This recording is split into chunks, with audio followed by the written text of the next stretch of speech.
So, as we talked about the other day, the main emphasis of the Cold War is really going to be conflict and tension between ideologies, specifically capitalism and the democracy that you'll see primarily in the West, and then the growing communist socialism that you're going to see coming out of the East, specifically the USSR. I mentioned this before, but we are going to see these tensions come up during World War II.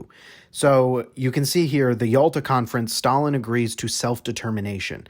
This would be what's going to happen to these really war-torn Eastern European countries. And he says, I will let them decide for themselves what they want to be.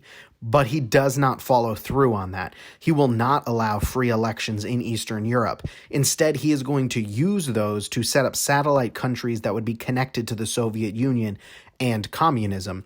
And so the thing to keep in mind is basically all of the Cold War is just two sides being mad at the other accumulating power. And that's really what it's going to be. We'll see proxy conflicts and things of that nature, but it's really about both sides trying to add more to their own side.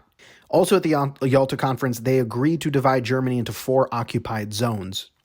And those would be Britain, France, the US, and the Soviet Union. So you have 3 that are going to be more democracy-based, and then 1 that's going to be that communism-based. So I think this chart/map here is a pretty good breakdown. If we look at the left side, you can see some characteristics around the US and the Soviet Union and kind of what their main goals would be. And so you can see America wants to encourage democracy. Obviously, we want to gain access to raw materials and markets to fuel booming industries, and we want to rebuild European governments to promote stability and create new markets for U.S. goods, and reunite Germany to stabilize it and increase the security of Europe. A lot is going to come about of what is going to happen in Germany, because remember, Germany had lost a world war, and it kind of went down and things were terrible. And then wouldn't you know it, someone really terrible came into power and used that terrible situation to take over.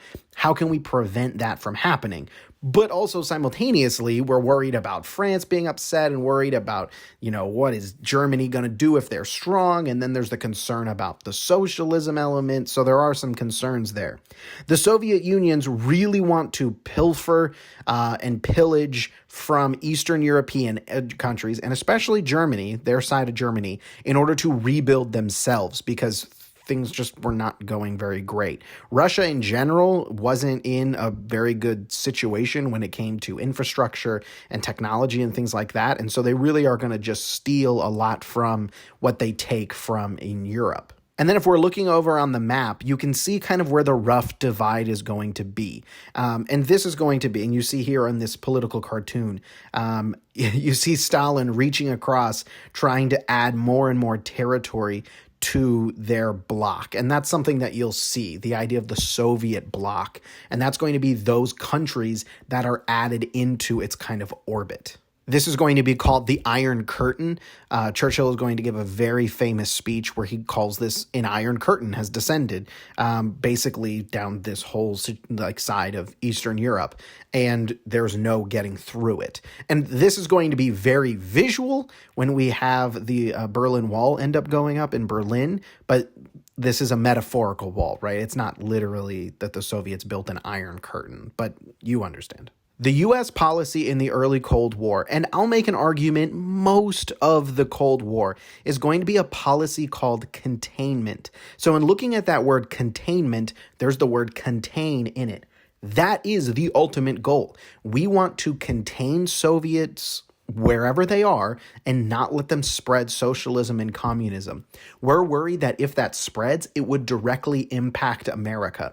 And we talk a lot in the modern day about how should America be involved with other countries and other conflicts in the world, and how does that impact us? The concern we have is if the Soviet Union rises up to power and they start taking over other places, they probably aren't going to come take us over, but they're going to force us to change what system we are, and we can't allow that. Honestly, it's really similar to our concerns with the Nazis.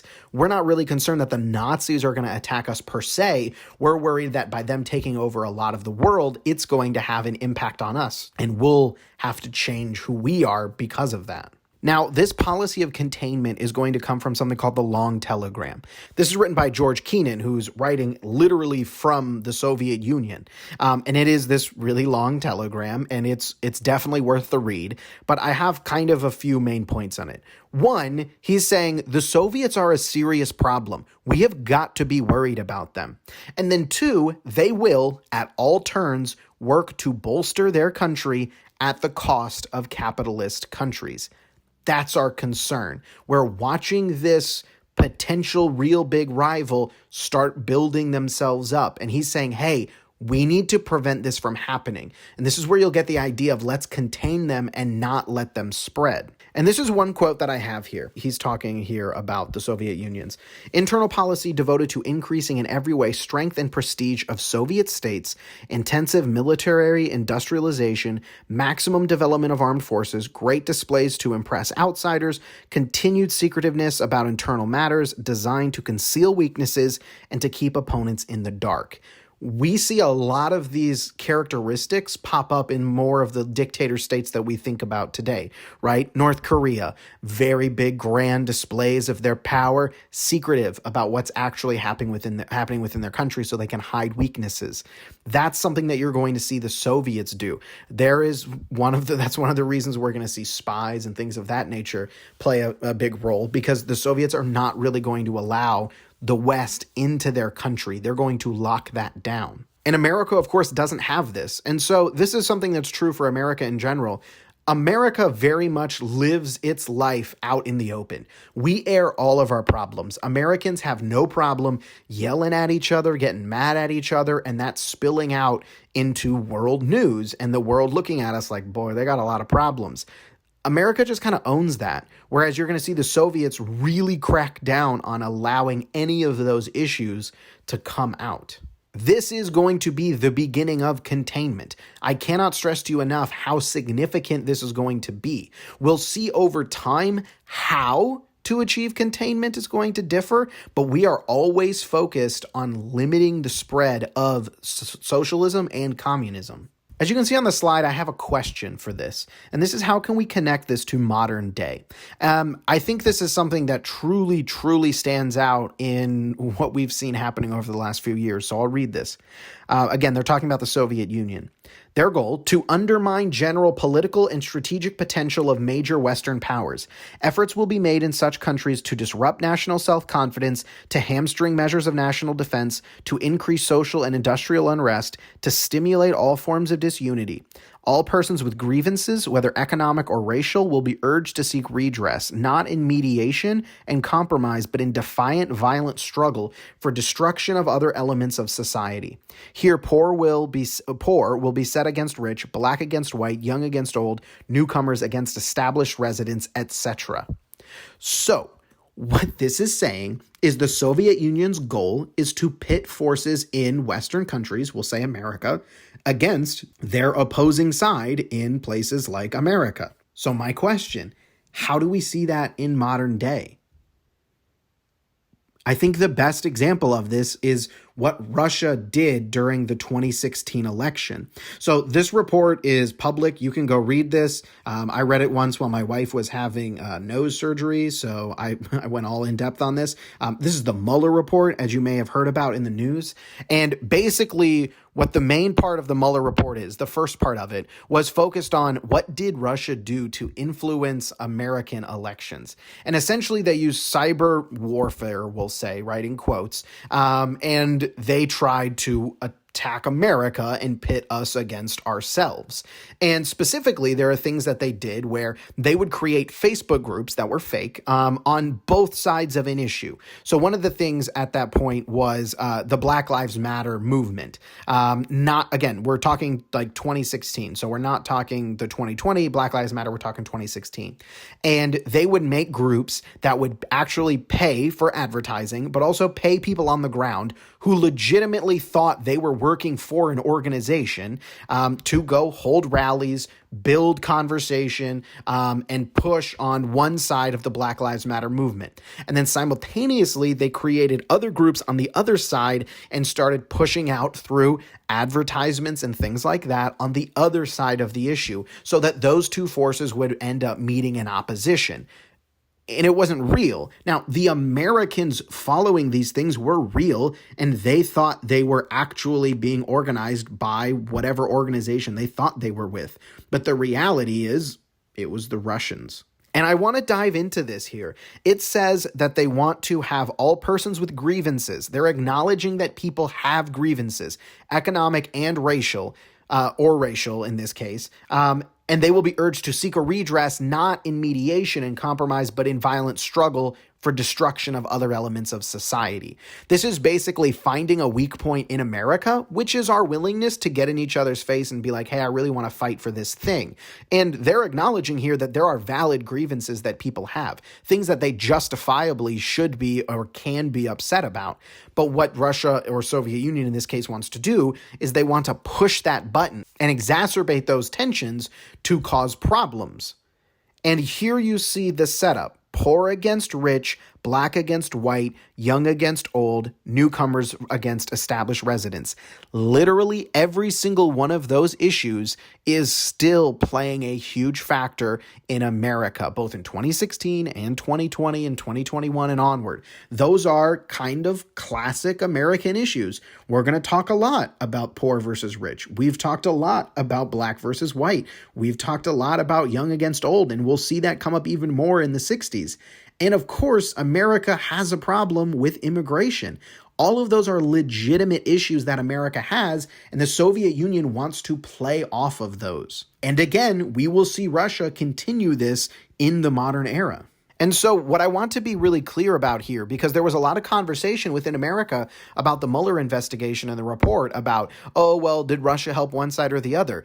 Russia's goal is to destabilize America, and they were willing to play both sides. Whatever situation ends up causing the most disruption, they're fine with that. So there is no they're supporting one side over the other. They actively worked from both sides in order to try and cause conflict. But let's go back to 1940s. So Truman is going to come out with the Truman Doctrine. And the goal for this, and this is from his speech, quote, free peoples who are resisting attempted subjugation by armed minorities or outside forces. And what this means is people who are being threatened by the Soviet Union. And so we are going to take an active role in fighting the spread of communism. And we add the fighting here literally.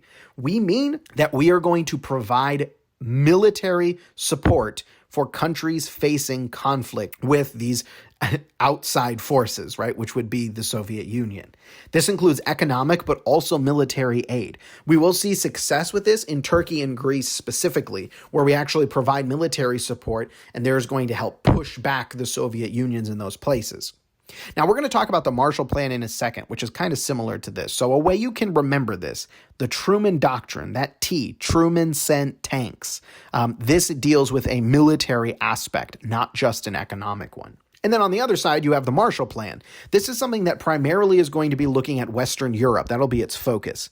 We are going to pour money into European economies to help rebuild after the war.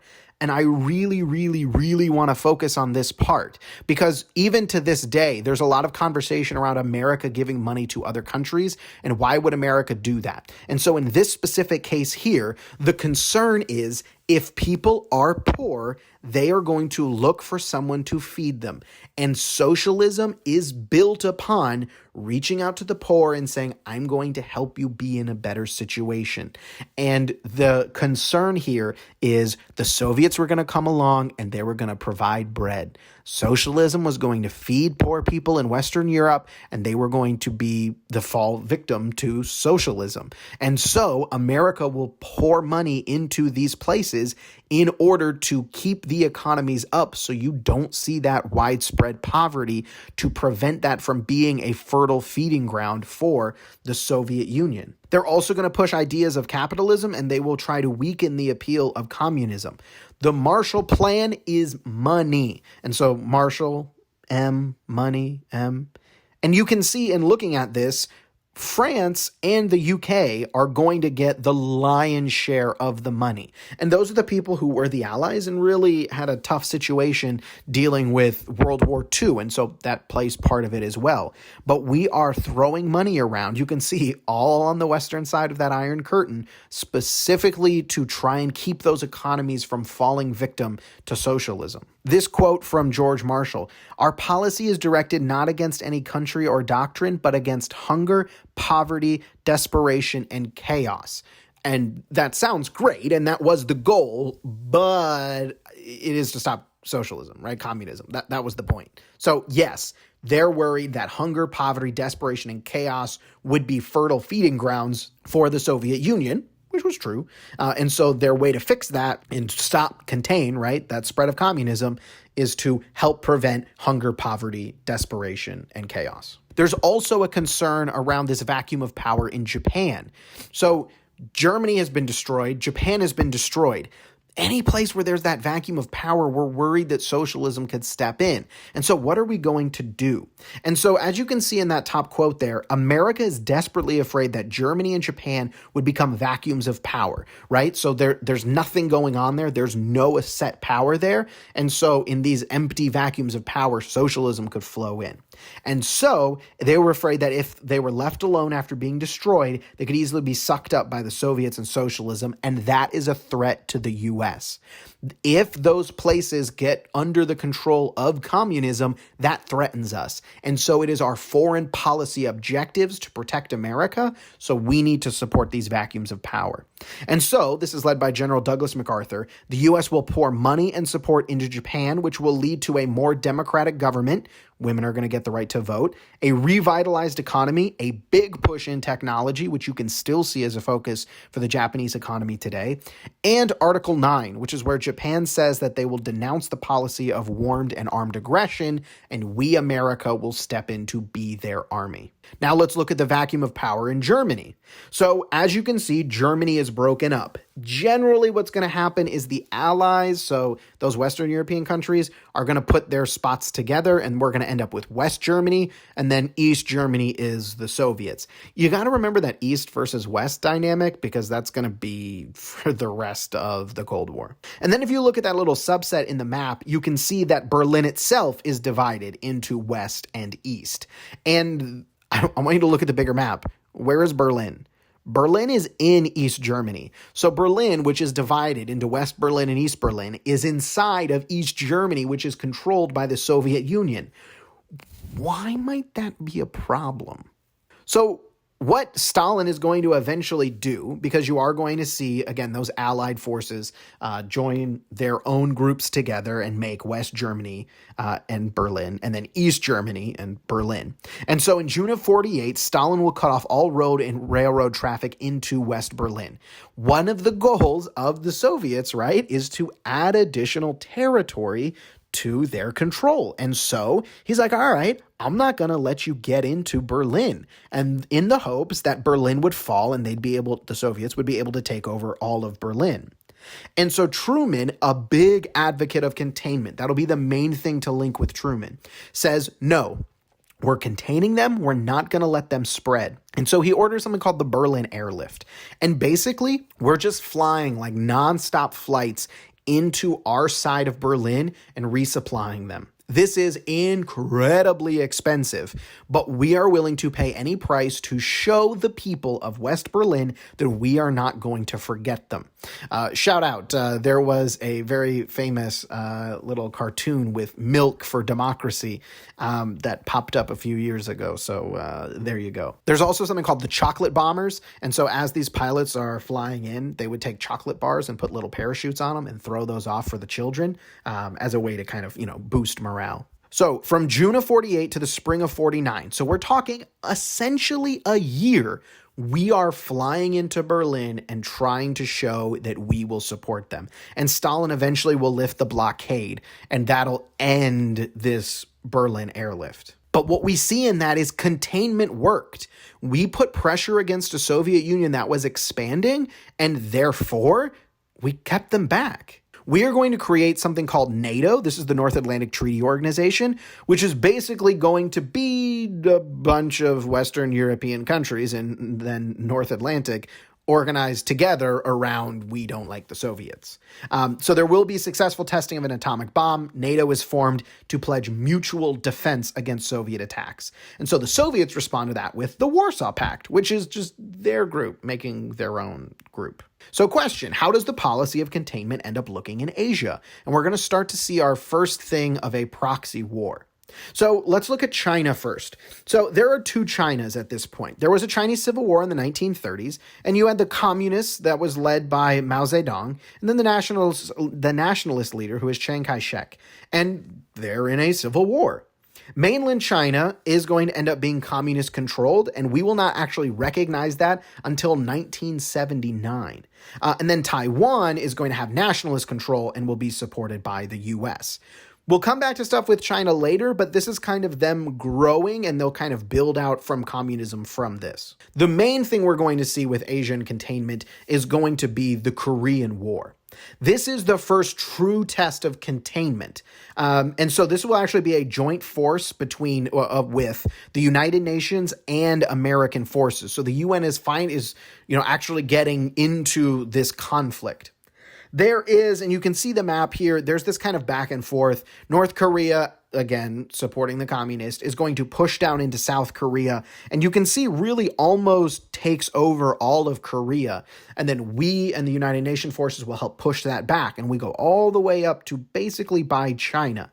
And MacArthur actually asks to use nuclear weapons in order to get into, push into China and break this. And Truman says no. Ultimately, the Chinese forces are going to do this quick pushback, and we're going to end up settling the Korean War with this little armistice line, as you can see there in the middle. And that's still where things stand to this day. So in looking at the Korean War, technically containment worked. I mean, they were already kind of divided, but we kept them from pushing back. And sure, we didn't push them back anymore, but we kept them where they were. So we didn't let communism spread. And Truman will use this war to justify expanding military spending. We'll create new jet bombers, and we'll, of course, be sending troops overseas. But we're going to start to see something here. Republicans are going to pick up on an argument that Truman and the Democrats are soft on communism. And we're going to get into Truman and domestic policy later on in a future class. However, this is going to pop up for, the rest of the Cold War, and this notion of this political party, are being soft on these people who are, rivals with us is still a thing that comes up in politics today.